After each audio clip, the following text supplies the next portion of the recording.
like you said, he's got 3 rings, right? And just to clarify, none of those rings are with Toronto, right? Is Fraser Minton going to have more points than Slafkovsky this year? Fraser Minton sucks at hockey. This guy might not even be an NHLer, so we got to settle down on that one. Adelaide, no. Minus 160 on will they show her holding a drink in her hand. They are 2 points behind the St. Louis Blues in the wild card, and they are. Oh, the Blues are dog water. The Blues suck. The Blues are the worst of those 4 teams that I mentioned by a mile. And they're not a good hockey team. Care, like have some set of balls, have some response, have some pride for what the hell goes on the ice. It's so absurd. I'm looking forward to the parade, but that's going to be later in the year. I'd rather have so money in that than have Alber Soderblom. I would rather stack a bunch of garbage that I have in the corner of my room over here than have Alber Soderblom in that. He's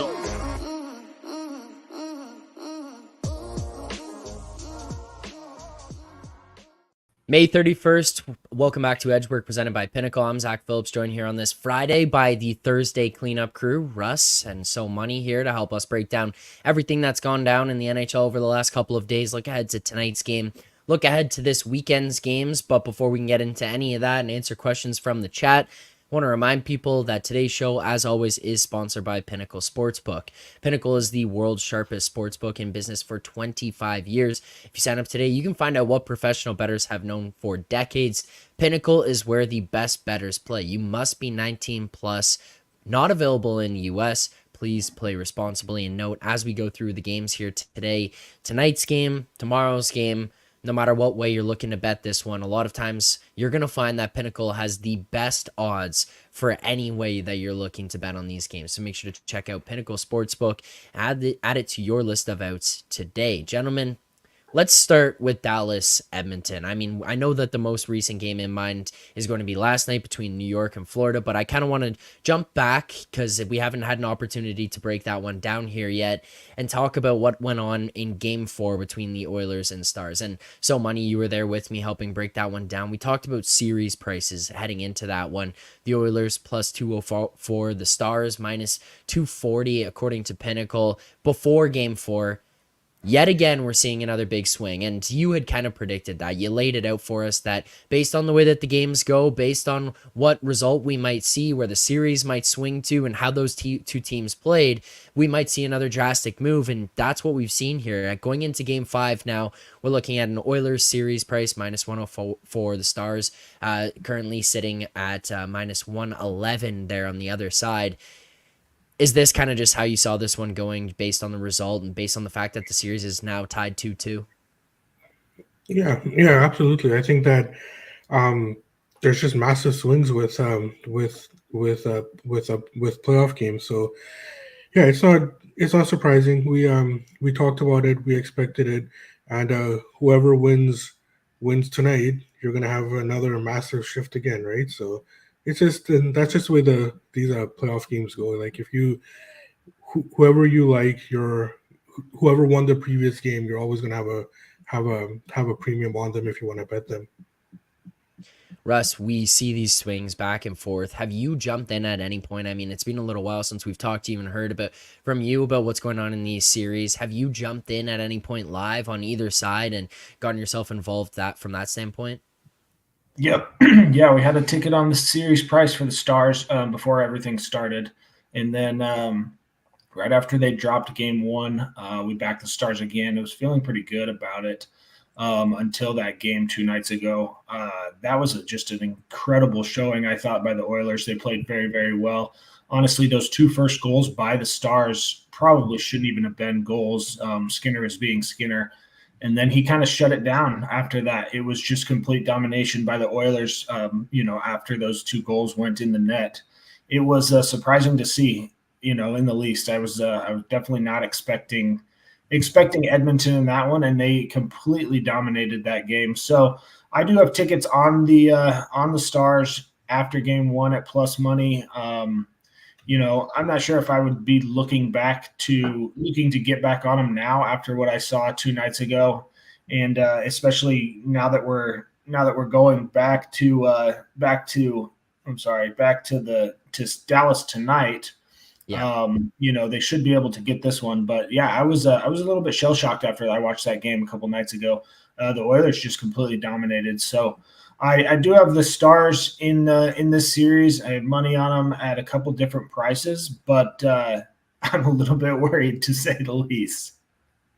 So, Money, I'm curious your thoughts on how you feel like the next few games here in this series might go based on the way that the two teams will match up against each other and play. And what I mean by that is in game 3, you see the Oilers jump out to a 2-0 lead, and then it flips and Dallas takes over and it's their game.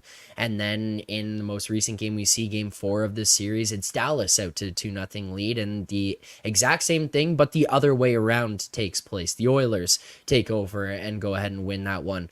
That doesn't seem sustainable for these two teams to get out of this series. It feels like we're going to have to see some type of adjustments. Is it just tightening up? Is it goaltending that we're seeing being an issue? Is it something that we're going to see turn around, start to correct itself? Like, how is it that you feel like these teams might make adjustments throughout the 3 potential remaining games of the series? Yeah, the swings in this series has been wild, right? Now, I think that it's an indication of how of the maturity level of both of these teams, right? I've talked about the Oilers' maturity, especially this season, based on everything that they've been through the last couple of years, the weight of expectations, the disappointments. We've seen that with the Oilers, but we've also seen that with the Stars as well. Right. They've had their struggles as well in the playoffs. They've had their playoff disappointments the last couple of years as well. So I think what we're seeing is 2 very mature teams that are well and that are not going to let things snowball. Right. Yeah, you might not show up for one game, but both of these teams are at that level where they understand that there should be no momentum from game to game in the playoffs, right? That should not be a thing, right? And both of these teams understand that you park the last game and you move on, right? So the swings have been wild, but I look at that as like two very, very mature teams that know how to respond after they've experienced disappointment. All right. Well, for those of you watching right now, if you do have questions, continue to send them. I see a couple in there, so we'll answer them here as we go through the games. We'll keep them specific to the ones that we're talking about. But if you're watching as well, please make sure to hit that like button, subscribe here to the channel. It does help support the show. Russ, let's get to tonight's game. We're currently seeing this Dallas team -124, the Oilers +112. And guys, I mean, it's as simple as this. You pull up the BetStamp screen, you look across. Best price on Edmonton, best price on Dallas, best price on Edmonton +1.5, best price on the under, best price on Dallas -1.5 as well. You want to guess where those are all at? That would be Pinnacle Sportsbook. So make sure to add that to your list of outs. But currently looking at these numbers, the prices that we see here, Russ, do you have any interest in betting on this game tonight just on a one-game basis? I mean, I know you have the Star series, but you break this one down here. Do you see any value on the number right now? Let's kind of break this down. Let's start with just the sides. Traditionally, this would be a spot that I would be looking to back Dallas, especially coming off of that loss in Edmonton last game. But a big concern here with Chris Tanev, was seen in a walking boot. Probably won't be playing tonight. His odds are still questionable. Her status is still questionable, but I do think him not playing is already baked into this line. I think it's started to trickle down as people kind of assume who's going to be taking over his role in the bottom 6 there. And this is a huge loss for the Stars. You know, one of the the best defensive players they have leads the team on defensive ice time, defensive faceoffs, everything like that. This guy kind of controls. So this is a huge, huge loss for Dallas, which is kind of giving me pause for this Stars game, for the Stars bet tonight, and for the Stars in the series. If he can't go the rest of the series, that's just a massive loss. So huge concern there. So probably going to stay away from this side. Looking at the total, I do think this is a little bit short, but it's so hard to bet these guys with the way that they are playing. I think that this over would traditionally be the way I would look, but both of these teams, they just don't take any penalties, and so penalties and power plays are sort of essential to getting to the over. But you saw kind of the last 2 games how both these teams wanted to play a little bit more high flying, a little bit more open style. But in the last 3 games, they've taken 3 power plays total in the last 3 games, 3 power plays each for both teams. So that's just indicative of not something I like to look for when I am taking the total. Speaking about Chris Tanev's uncertainty and probability of being doubtful / out tonight, we did have one play on one of the other defensemen who I think should see a ton of ice time. We like Miro Heiskanen to go over a half a point tonight. Looking at this number is right around -150 or so. Yeah, I think you could lock that in for a full unit at -150 at DraftKings. So just breaking down the price here, at -150, this is an implied probability of 60%. This guy has gone over at least a point in 80% of his games this season, in 8 of the last 10 games. In the playoffs, he's absolutely been playing out of his mind. There's a ton of people in our chat group and people that we talk to on daily that have Conn Smythe tickets on Miro. He's just playing out of his mind. And this is going to be one of those opportunities and one of these situations where DeBoer goes with the veteran here. And, you could see Heiskanen on the ice for 25 to 30 minutes tonight if they don't want to play Lundqvist, if they don't want to play some of these other guys. So this is sort of a, combination with a little bit of a narrative, but also I just think this price is a little bit short. I would probably price this over a half a point at closer to -180 or even a little bit higher. So that's the way we're going to go. I mean, he's just been dominant this entire playoffs and this series, and I expect him to get on the board again tonight. So I like that he's getting over half a point at -150. So there you go. That'll be the first play that we lock in. We'll recap everything at the very end of the show here as well. We'll go through the bet stand pap and find better section as Hedgework HQ and show everybody how much we're betting, where we're betting it at, and what we're betting. So Money, Russ talked about the fact that we did see Tanev in that boot and the idea that he might not play. Russ more so leaning towards the idea that that is baked into the number here, just the fact that he might not play. We do have a question in the chat here. Colt bringing up, so Money, how does implied probability change if Tanev is out / ineffective for Dallas? I'm curious because Russ talked about the fact that this one has already affected the number, but what are your thoughts on how much he affects the number and the probability change with Tanev being out? I think it's massive. I think that Tanev not only is one of those guys who stabilizes the defensive minutes, he's also one of your glue guys as well, right? He's those guys that can stabilize the room, that can stabilize the bench, right? So I think that his impact on a game, or on a team in general, it really can't be overstated. We saw that in Vancouver, right? We've seen some players, right, that when Tanev is going down and blocking shots, you want to block those shots as well because he's like I said, he's one of those glue guys, right? So his full impact will never be reflected in the line, right? Because he's not, in terms of offense or anything like that, he's not going to move the needle. But I think that this would be a massive loss for Dallas. Probably one of the bigger losses on their team. So it's something to look out for. I did bet the under in this game. I bet the under 6. For the most part, I agree with Russ's thoughts in terms of his absence being baked into the line. I think that you look at the total, it does concern me a little bit, of course, with Tanev probably being out. But then you look at, well, if he is out, right? You're not going to make it 6.5, right? So I think that that him possibly being out on the total has been mitigated by the way that these two teams have gone over the last couple of games. And you look at last game with that total going over, I had the under last game as well. And it was one of those bad luck starts where you have a team that gets up 1-0 and then 2-0, that like the game's going to open up, right? Even with that, they neither team had. Um, I'm just looking at their high danger chances.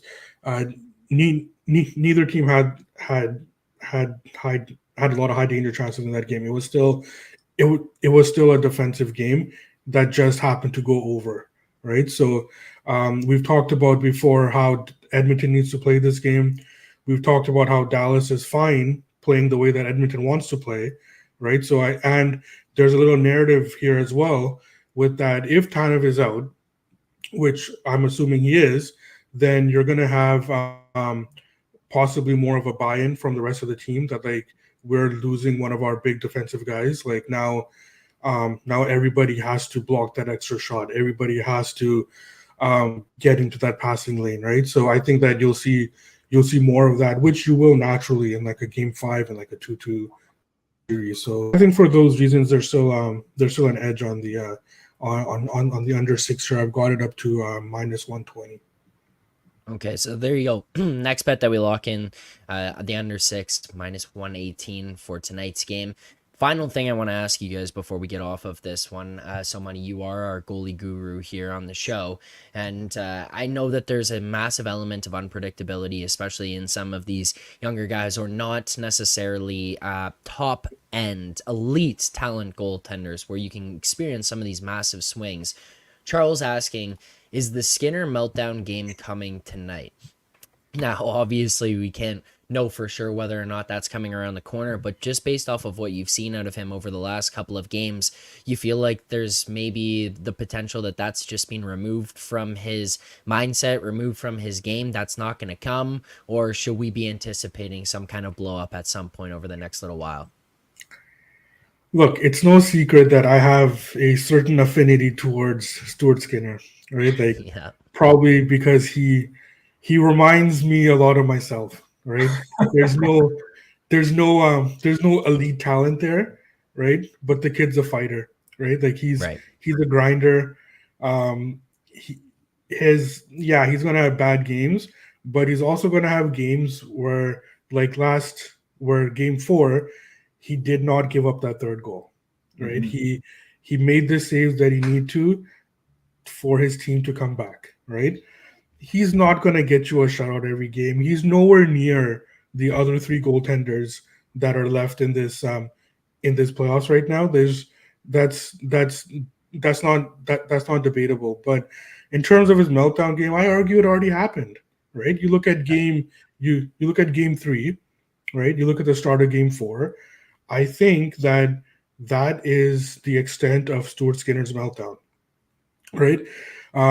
We saw in the Canucks series, he went through a couple of stretches there where he didn't look good. Now, granted, in game 6 and 7, it's not as if he had to do much, right? It's not like the Canucks peppered him or anything. So I think he's fine. As long as the Oilers they continue playing the way that they are playing, and as long as they have that focus on shot suppression, on limiting the high danger chances, as long as they don't get away from what has worked for them, which we've seen it get away from them in the Canucks series. We've seen that already to a certain extent get away from them in the Dallas series. So I think that if they get back to the way they need to play, Skinner should be insulated enough where we don't see that another meltdown from him. So I would argue the meltdown has already happened with him. All right, let's get to tomorrow night's game. Let's get to the Eastern Conference Finals between the Florida Panthers and the New York Rangers. Break this one down, give out, answer questions, maybe give out best bets for this Rangers-Panthers game. Coming up here, Game 6, back in Sunrise, Florida. As for what we saw last night, let's touch on that first. We do see a 3-2 victory for the Florida Panthers over the New York Rangers in a tight game out at Madison Square Garden. Russ, what have you made so far of this series? The back and forth action, just another tight game between the two. I mean, they showed a graphic here in Canada on this during the game last night talking about how much of the series has been played at a margin of 1 goal. Either team having a 1 goal lead versus 2 or more, there's only been about 4.1% of the series as of about halfway through last night's game that was played at a 2 or greater margin, but 2 goal or greater margin between these two teams. It's been an incredibly tight series. It's been a fun one to watch. What have you made of this series so far, and the Panthers being able to take a series lead heading back to Florida here now? Yeah, just like you said, it's been an extremely tight series. We saw that last night for the first 2 periods, and like you said, I think the majority of the minutes in this series have been tied. They've been tied almost 200 minutes in this series. But as we all kind of knew going in, So Money and I, Moretto, the numbers guys knew that the Panthers are the better team here. They might not have Igor Shesterkin. But the Panthers, all metrics under the hood, looking at everything, that we look at as sports bettors, the Panthers are the better team. And I think that they definitely showed that last night. That was just a dominant win. The Rangers did end up making it a little closer at the end of the game there, but the Panthers just completely shut them down, holding them to 2.99 expected goals, while the Panthers had over 4.5 expected goals in that game last night. Igor's always going to be Igor, and he is probably, when it comes down to it, he's probably the best netminder in the league, when it comes down to crunch time. But I think you saw it last night. The Panthers are better in pretty much every aspect of the game, and I think that the shoe's finally dropping for these Rangers. You look at this next game price on Saturday, the Panthers all the way up to -175 favorites. And I think that's justified. I do think that they end up closing it out here. And, this little destiny run for the Rangers is probably going to end on Saturday, unfortunately, for some people in our chat group. Oh, Alber shutting it off right now, shutting off the computer and pretending that you didn't say that there, Russ. So Money, what have you made of the goaltending in this series so far here? Talking about in the chat, lots of people throwing around some of the Conn Smythe numbers that they're currently looking at and adding to their portfolio. Obviously we'll get to that, and we'll get to some of the future stuff that you might be adding. And I see good question there from you, Colt, to maybe look at as well. But just in general, even before looking at the numbers and Conn Smythe and awards, what have you made so far of the goaltending battle between Bob and Shesterkin thus far? I think Shesterkin's been great. I think that he's really kept this kept the series closer than it probably should be. But again, that's what was expected, right? Like Rangers play a certain way because they know who they have back there, and they know who they can they know that they can rely on the kid, right? So and he stepped up. I have no problem with Igor's game. Bob had a tough game a couple of games ago in that 5-4 overtime loss. But he's gotten better as this series has gone on as well. If you but besides that game, so I think both goaltenders are doing their job. Igor's obviously better, but Bob's doing what he needs to do as well. All right, let's get to the upcoming game here in this series tomorrow night at 8 p.m. between the Panthers and the Rangers. Game 6, the Panthers an opportunity to close out this series. We see their number currently sitting -165, the Rangers +148 right now. Russ, you talked about the fact that you think, you know what, Florida going to close this one out. They're going to get this done. They're going to punch their ticket to the Stanley Cup Finals. But are you willing to bet on it at this current market number that we're seeing right now? No, absolutely not. I think that this the market is appropriately priced. I think you get this far in the series, this far in the playoffs, and odds makers, they're dialed in. They know exactly what the price should be. I don't think that you're going to get much value on sides. I think there's certainly more value on totals this time of year and props. I think that there is one prop that you could probably look at in this game that we have already circled.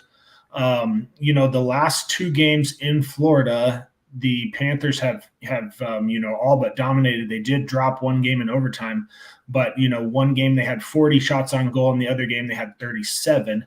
And, one game they had 6 power plays and one game they had 8 power plays in their last 2 home games. So I think that trend's going to continue. Like I said, I do expect the Panthers to close this series out. One prop that we are looking at that I think is a little bit mispriced is Gustav Forsling over 2.5 shots on goal.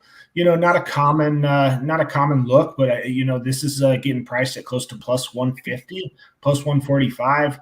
Yeah, I would take this all day. I think you can probably lock this in for about a half a unit is all. It's so early. You don't even have lineups out necessarily, although I do expect him to be there.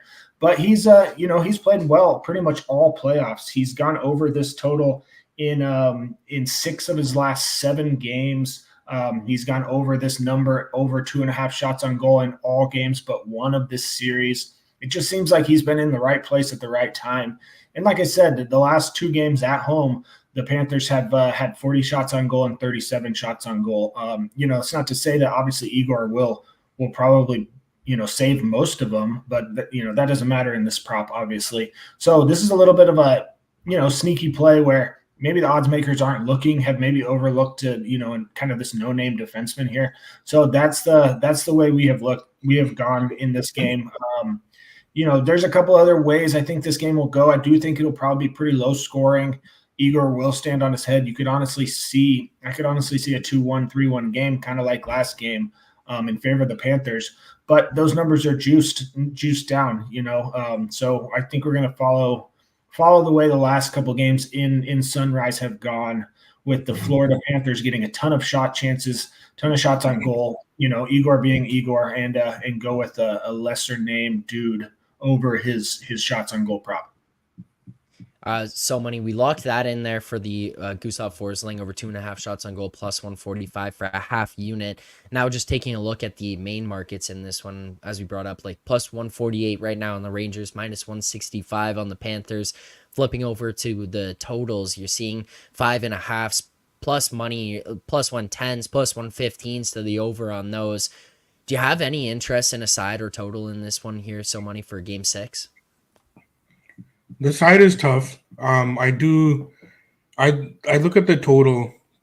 I do see, especially with a plus money 5.5. I do have some interest there. I think that would be the way that I would be looking in this game. Florida is generating, as we thought they would.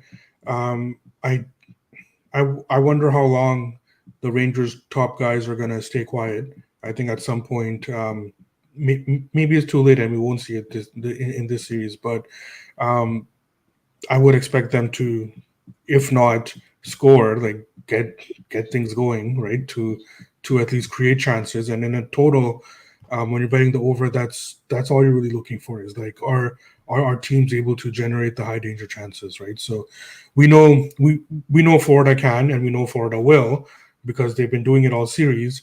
And as Russ mentioned, they are the better team, and they're starting to really take over this series as we move forward. So the over would be the only way I look. In terms of my general thoughts on this series, nothing's changed. We kind of knew what we were getting in this series, and it's played out the way that we envisioned. One thing about Florida is, I've mentioned this before, but there's no panic in their game, and it's really nice to see, right? That's a team that's elite at every level. They know who they are. They know how they need to play, regardless of what the score is. There's no panic, right? And I think that where the Rangers, in terms of matchups from previous series, where they've been able to quote unquote steal series, is when because of the way that they play and the frustration that they cause other teams, they cause those teams to kind of come out of what their comfort zone is. Florida is not that team, right? Florida, they're so well coached, they're so balanced, so elite that they know that they don't need to do that. They're just going to play their game. If the Rangers, if they're making a push, Florida knows how to handle that. Florida knows when to push. So I think that that's the reason why going into this series we were saying that even though the Rangers play a certain way, this matchup against Florida was a different piece for them. So again, it's not over, but I think that as the series has gone on, we're seeing. You talk about maturity. I talked about Dallas and Edmonton and their maturity. You have to talk about Florida's maturity as well, right? We're seeing of another team that's paid their dues, that's very, very mature. So I don't think this is just a different matchup that the Rangers haven't seen. So I think that I would expect Florida to close it out as well. And it's just, but I wouldn't do it at that price though. Makes sense. So the only bet we'll lock in here is going to be the Gustav Forsling points. The So Money is looking towards the over there, the 5.5 at plus money. So some things to take into consideration as we approach the game tomorrow night. You still have plenty of time. Final thing I wanted to get to here, it's been brought up in the chat a couple of times. I've seen people on Twitter looking at different ways to approach stuff, but Charles here, our Panthers fan, brings up took some Igor Conn Smythe 12-1 as a happiness hedge today. 5 more wins for the Panthers there. Good luck, Charles. But as for Igor Conn Smythe adding to the portfolio, I was going to bring up another swing that we've seen here and just some of the odds that you can get. And it's E. Cold who brings that up later on. It's an interesting way to look at this. If you wanted to back the Rangers, wouldn't Igor 12-1 Conn Smythe be a better bet than the series at plus 400 or the cup at plus 800? And I mean, as for what the series price has swung to, just kind of making note, as ahead of Game 5, we were looking at Panthers minus 144, Rangers plus 125. With the Panthers win last night, that one swings out. Rangers plus 400, Panthers minus 500 here now. If you want to bet on the Rangers to win the cup, as Equal brings up, you can shop around, but plus 800's out there. Russ, as for kind of getting the best number, maybe the best way to play this one, a narrative-wise, is it just going hand in hand that if the Rangers win this series and they win the Stanley Cup, it's going to be Shesterkin who's going to get the Conn Smythe? Yeah, I think probably, that probably makes sense. I can't see it going any other way, and there's really been nobody that has dominated. And he's just a name that comes to mind. As far as what Charles said, I think that's actually a reverse happiness hedge because if you're a Rangers fan and the Rangers lose, then you lose that bet. And no, Panthers fan. He's a Panthers fan, Russ. Oh, he's a Panthers fan. Yeah. Okay, that is that's a good happiness hedge for sure. Yeah. No, I mean, it's so tough. Like I said, some of these numbers are so baked in at this point in the playoffs. I honestly can't see the Rangers getting out of this series. Obviously, they've done crazier things already this playoffs.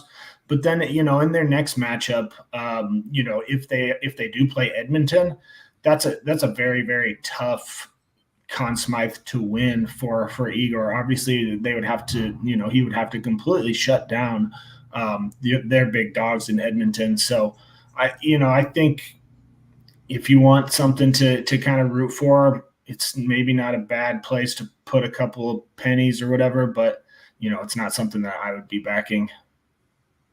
So, Money, we saw the number on Shesterkin Conn Smythe drastically change. I think it was brought up a couple of weeks ago that was a place to look. I believe on the show we were hearing 25-1s people were talking about and adding to their portfolio at that point in time. This number obviously swings. You're going to be looking at it very differently, and now they're down in this series. So you're just getting completely different numbers at this point. But if you are looking to back the Rangers or you are looking to add to your portfolio and kind of look at these things with a different lens, is that maybe a direction that you would start to head here right now? Yeah, yeah. Like I said, I think E. Colt in the chat. I think he's bang on in terms of the pricing. If the Rangers win this series, it's going to be because Shesterkin stole these 2 games. If the Rangers won the cup, it's because Igor again stole. I won't say stole that series, but he would have been stellar in that series because the Rangers are not driving play against either Dallas or Edmonton. All right, so I like in these situations. I like to have Conn Smythe tickets, like larger Conn Smythe tickets that have a lot of equity in them, right? So, and then you have to measure kind of, there's some narrative involved, and you have to measure kind of future equity. Now, there's a maximum 9 games left for the Rangers. Um, Even if you take recency bias into effect, you have to think that, okay, if they've played a maximum 9 games or 8 games, 7 games, whatever it is, um, it might be too late for guys like Zibanejad and Panarin and Kreider to kind of make their case, right? Even if they go on a run, I don't think the last 9 games is going to be enough for them to overcome that. The only player besides Shesterkin who I can see, um, who I would make a case for, would be Alex Lafreniere, right? Right. But even then, I think that if the Rangers are to do it, it's it's going to be because they got the scoring out of their big guys, which means that in theory, Lafreniere's production went down, and Igor stood on his head, right? That is the path to the Rangers win. And if that's going to happen, then the current pricing for Shesterkin, I think it's too short, and it's worth a shot, right? So again, I think Equal's comments in the chat in terms of where he's breaking down the pricing, I think that's bang on, and that would be the only way that I would be looking. All right, there you go. That'll do it for today's show. We do appreciate everyone who tuned in here. As for our best bets, you can head over to the BetStamp app in the Find Better section as Edgework HQ if you want to see them yourselves. But we will recap quickly here the 3 bets that we have locked in for tonight's game, and as well looking ahead to Saturday. So different things that you can look at for yourself. But first bet we're going to be locking in, or we did lock in, excuse me, is the Oilers Stars under 6 minus 118, a full unit on that. We're also going to go with a Miro Heiskanen to record a point. Miro Heiskanen over 0.5 points, minus 150, full unit there as well. And our final bet that we have locked in here on the show, this is for tomorrow's game, Game 6, between the Rangers and the Panthers. Gustav Forsling over 2.5 shots on goal, plus 145, and we're going a half unit on that. Those are our best bets for the next couple of days. Thank you so much to everyone who tuned in here. If you did enjoy the show, please hit that like button, subscribe to the channel. Russ, So Money, thank you guys for taking the time to do this. Help us walk through everything that's going on in these series and the upcoming games. We appreciate it. As always, we'll be back here on Monday morning to help recap everything that's going on over the weekend and preview some of the upcoming games. Yet again, thank you guys so much for tuning in. Appreciate it as always. Make sure to hit that like button. Enjoy the game tonight. Enjoy the game tomorrow, the rest of the weekend. Good luck on your bets.